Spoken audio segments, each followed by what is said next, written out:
Dako niyang problema, iyang buhok nga labong puwerte ng ipisa. Nahadlok siyang maupaw, basig mapangit iyang itsura.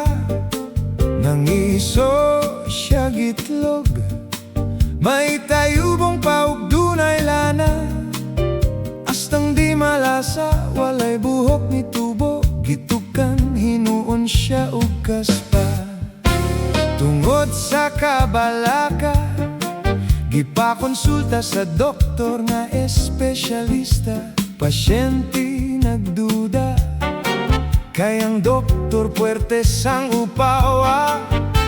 Unya ang resulta, matud pa sa doktor na okay na. Kanang imong kaupaw, ayaw lang kabalaka, kay madugay maanad kara.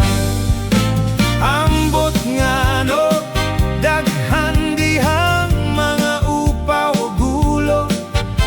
Apan ang bungot o balahibo, labong pa man kaayo ang atong ulo.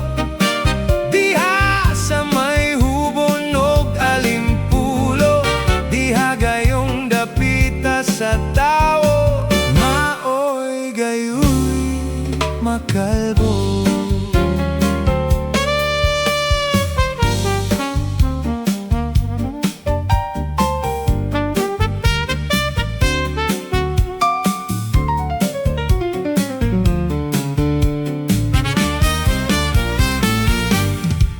Tambag murag pasiya, ang lagong nga langhaw. Tambal kunos na upaw, inusnos lang sa ulo. Buhok mo tubo, tagsa kadangaw. Iyakining gituman, lagong ginusnos niya adlaw-adlaw. Abot og simana, iyang gitanaw, ang upaw ni samot kasinaw.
Dako niyang problema, iyang buhok nga labong puwerte ng nipisa.